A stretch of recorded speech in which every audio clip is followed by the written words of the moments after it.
Remember Rolodexes? Yeah. Me neither. Seems like the sales playbook gets rewritten every other week these days. But that's what we're here for.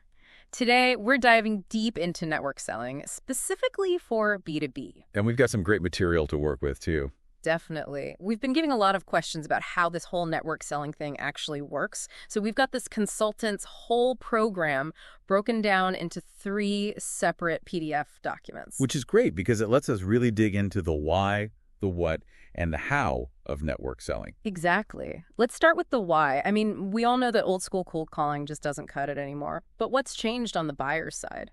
Well, for starters, the B2B buying process has gotten way more complex, even in the last couple of years. Well, think about it. Back in the day, you might have been dealing with 1, maybe 2 decision makers. Now, you've got entire committees, often spread across different departments, even different countries. All with their own priorities and opinions. Exactly. And each of those stakeholders is doing their own research online, reading reviews, comparing notes. It's probably on LinkedIn, right? Bingo. Which is why this consultant is so gung-ho about LinkedIn. It's not just a place to post your resume anymore. It's where those crucial conversations are happening, often before you even know you're part of the conversation. So how do you, as a salesperson, break into that conversation, become part of that inner circle? That's the million-dollar question, right?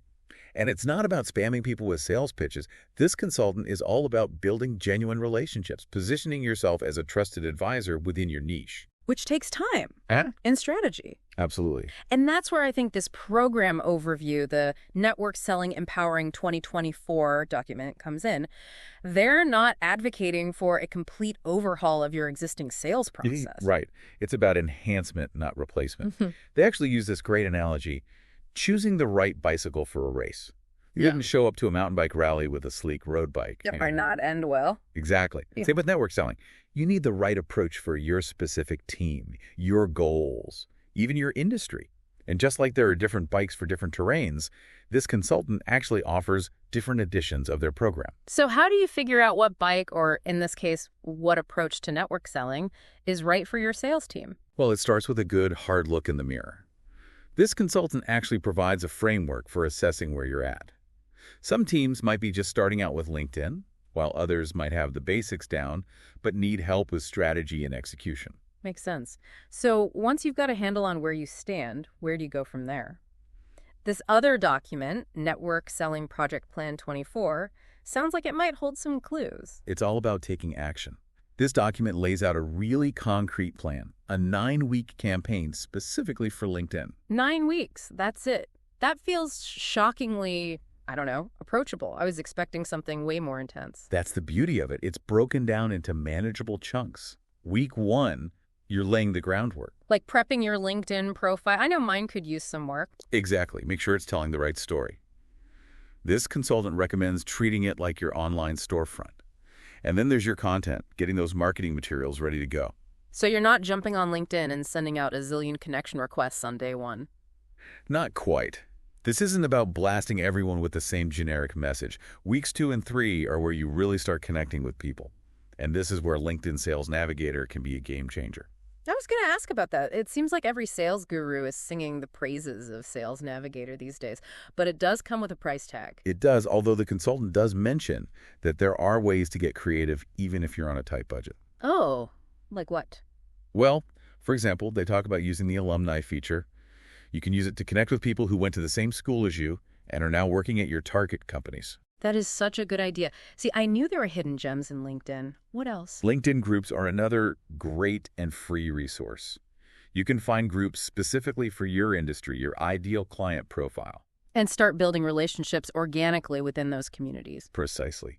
And this consultant emphasizes quality over quantity every step of the way. So it's not about amassing thousands of connections just for the sake of it. Not at all. It's about identifying those key decision makers. The ones who actually have the budget and the authority to say yes to your product or service. Music to my ears. So let's say you've done your homework, you've sent out some stellar connection requests, weeks 4 through 9. What happens then? This is where you nurture those relationships. You've got to prove your worth. And that means sharing insightful content, engaging in relevant conversations. Like actually reading what people post and not just liking every other update. It's more about adding value to the conversation, not just adding to the noise. And what kind of content are we talking about here? What really makes a difference in the B2B space? Well, it needs to be relevant to your target audience, first and foremost. But think beyond just promoting your own products or services.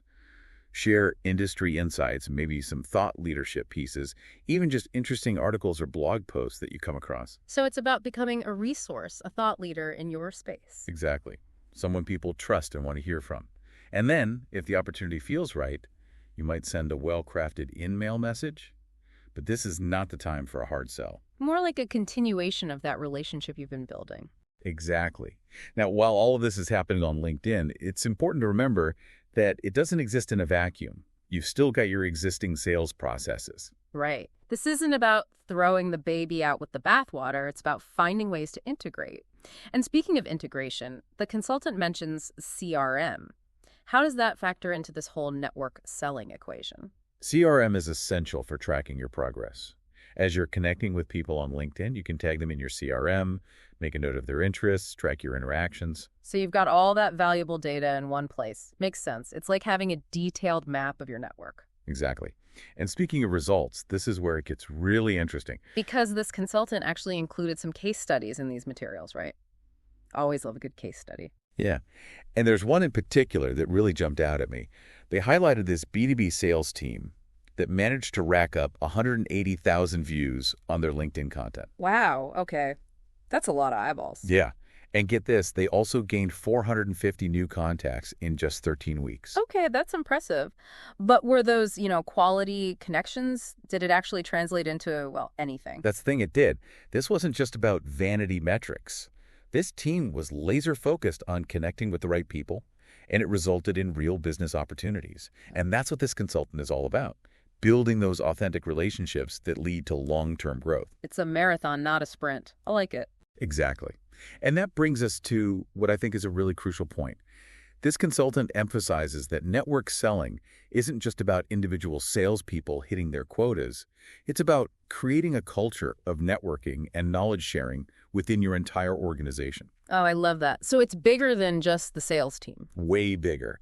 Just imagine the possibilities if you've got your marketing team, your sales team, even your customer support team, all on the same page, all actively engage in building and nurturing these valuable relationships. It's like that old saying, teamwork makes the dream work. Exactly.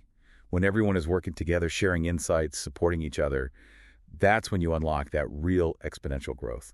So as we wrap up this deep dive into the world of network selling, what's the one big takeaway you want our listeners to walk away with today? Don't underestimate the power of human connection, even, or maybe especially, in today's digital world. Hear, hear. So much of what we've talked about today comes down to building trust, adding value, and fostering genuine relationships. Absolutely. And don't be afraid to experiment a little, figure out what works best for you, your team, and your industry. Because there's no one-size-fits-all approach here. Exactly. It's all about adapting and evolving as the digital landscape changes. Couldn't have said it better myself. Well, that's all the time we have for today's deep dive. We hope you found this exploration of network selling insightful and maybe even a little bit inspiring. Until next time, happy networking, everyone.